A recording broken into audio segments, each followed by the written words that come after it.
우원식 국회의장님, 성배 동료 의원 여러분 반갑습니다. 국민의힘 해운대갑 주진우 의원입니다. 오늘 법안들은 이재명 정부의 첫 약속인 통합과 거리가 멉니다.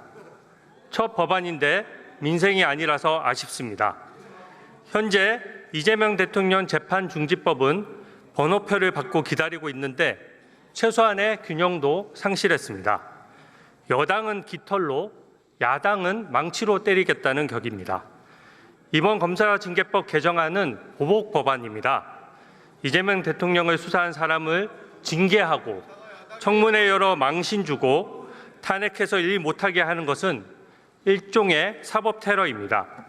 현행법상 징계는 검찰총장이 청구하고 법무부 장관이 결정하도록 되어 있습니다.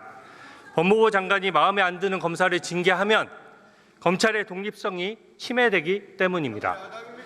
이번 개정안은 법무부 장관이 징계를 청구하고 결정까지 하겠다는 내용입니다.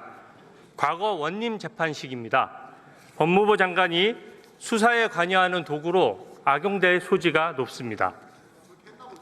국민적 의혹은 당연히 법과 원칙에 따라 수사해야 합니다. 그러나 헌정사상 총 16건의 특검이 있었는데 오늘처럼 여당이 발의한 특검은 단 한 건도 없었습니다. 왜냐하면 특검은 권력자를 제대로 수사 못할까 봐 만든 제도이기 때문입니다. 민주당이 야당인 때에는 대통령이 인사권을 갖는 검찰을 못 믿겠다고 할 수 있었습니다. 그러나 지금은 이재명 대통령에게 인사권이 있는데 왜 혈세를 들여서 별도의 특검을 해야 되는 것입니까? 민주당이 나라 곳간을 맡았는데 이렇게 국민 세금을 낭비해서는 안 됩니다. 특검 단 한 건의 비용만 민주당 추산 155억 원입니다. 자영업자가 월급 주고 정규 직원을 뽑아서 일을 안 시키고 또다시 돈을 들여서 아르바이트 직원을 또 뽑는 것을 보셨습니까? 자기 돈이면 이렇게 못합니다. 여당이 고른 특검은 대통령에게 잘 보여서 한 자리 하려는 욕심이 생길 수 있습니다. 인권 보호와 적법 절차에 취약할 수밖에 없습니다. 존경하는 국민 여러분, 이재명 대통령 방탄 법안과 최소한의 균형도 안 맞습니다. 이재명 대통령은 불체포 특권도 누렸고 불소추 특권도 있는데 불재판 특권까지 받으려 해서는 안 됩니다. 이른바 삼불 대통령이 되지 말아야 합니다. 현재 이재명 대통령 재판들의 기일은 아직 취소되지 않았습니다. 공직선거법 재판은 6월 18일, 대장동 재판은 6월 24일 그대로입니다. 이것은 재판부가 기일을 취소하지 않고 있는 것은 대통령이 되더라도 하던 재판은 계속된다고 보기 때문입니다. 우리 헌법은 어떠한 특권도 인정하지 않습니다. 다른 국민과 마찬가지로 대통령도 재판을 피할 수 없습니다. 이재명 대통령은 하던 재판도 멈추고 다른 사람들은 검찰, 경찰, 공수처, 특검 수사까지 연속으로 받으라는 것은 형평에 어긋납니다. 대법관 30명 증언안도 정말 황당합니다.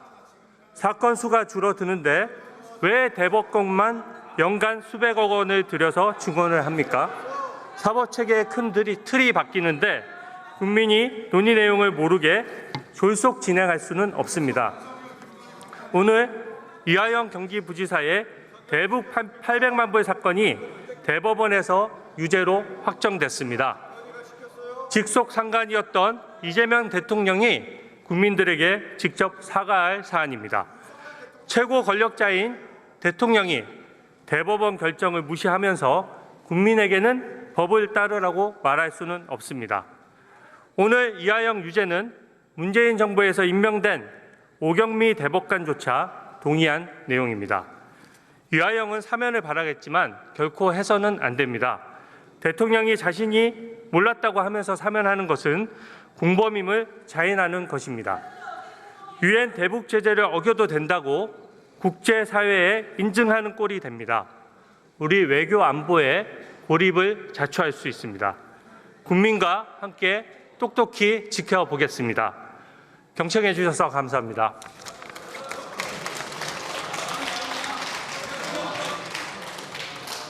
네, 듣고 나가시죠.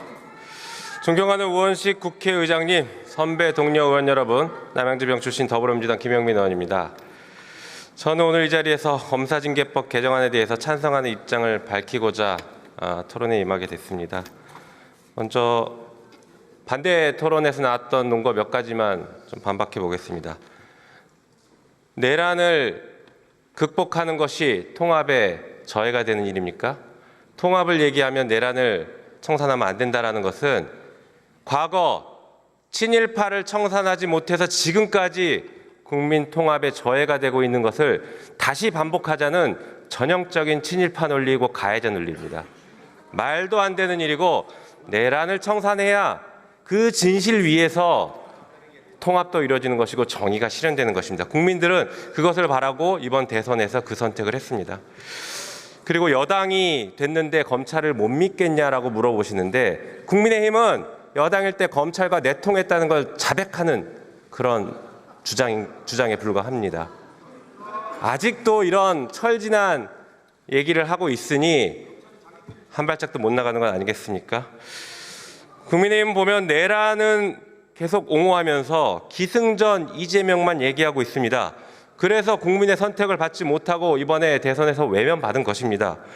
오죽하면 국민의힘 연설자들도 입만 열면 이재명 얘기만 해서 그랬는지 연설장에서 이재명 후보를 지지해달라는 얘기를 습관적으로 얘기하고 있지 않습니까? 이게 현실입니다. 정신 차리시기 바랍니다. 자, 지금 이 시대의 대한민국 정치의 지향점은 사람답게 사는 세상을 만드는 것입니다. 그것이 어떤 세상이냐? 잘못한 사람이 있으면 지위 고하를 막론하고 처벌받는 상식이 이루어지는 세상입니다. 한편 억울한 일이 생기지 않아야 하고 만약에 억울한 일을 당했다고 하더라도 국가의 시스템에 의해서 억울한 일을 해결할 수 있다는 신뢰가 있는 세상, 그것이 바로 사람답게 사는 세상의 출발점일 것입니다. 오늘 우리가 통과시키려고 하는 이 법들이 바로 사람답게 사는 세상의 출발점이 될 것입니다. 검사가 잘못하면 누가 징계를 하고 누가 감찰하고 누가 수사하는지 아십니까? 오로지 검사만 해왔습니다. 검사가 잘못하더라도 지휘감독권자인 법무부 장관이 감찰도 할 수 없고 징계도 할 수 없는 것이 현행 검사징계법입니다. 그래서 이 법을 개정해서 검사의 잘못에 대해서 법무부 장관이 감찰도 할 수 있고 징계에 회부할 수도 있게 하는 것, 그것이 국민주권을 실현시키는 방법이라고 생각합니다. 권력에는 책임이 따르는 것이고 그 책임에는 반드시 견제가 있어야 합니다. 법무부가 행정부의 한 축으로서 검찰의 독주를 막을 합당한 책임과 권한을 지니게 할 필요가 있습니다. 한편 오늘 처리한 특검법에 대해서도 짧게 좀 말씀드려보겠습니다. 지금 한덕수, 최상목 이 두 명이 내란 혐의로 수사당국에서 출국 금지 조치를 받고 조사를 받고 있습니다. 내란의 밤에 무슨 일이 있었는지에 대해서 철저하게 수사를 해야 되는데 국민의힘은 여전히 이를 옹호하고 비호하고 있는 것 같습니다. 한편 최혜병 사건에 대해서도 진실이 밝혀지고 억울한 죽음을 밝히고 해결해야 합니다. 최혜병 사망 사건 수사 외압이 불거질 당시에 대통령실 법률비서관으로 재직하면서 수사의 대상이 되고 있는 주진우 의원이 반대 토론을 했다는 이 현실이 최혜병 사건의 진실을 가로막고 있는 대한민국의 현실이라고 할 것입니다.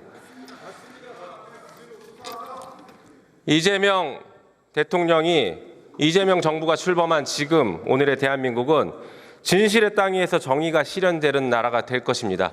오늘 우리가 처리해야 되는 이 4가지 법안에 대해서 찬성 표결해 주시기를 부탁드리겠습니다. 이상입니다.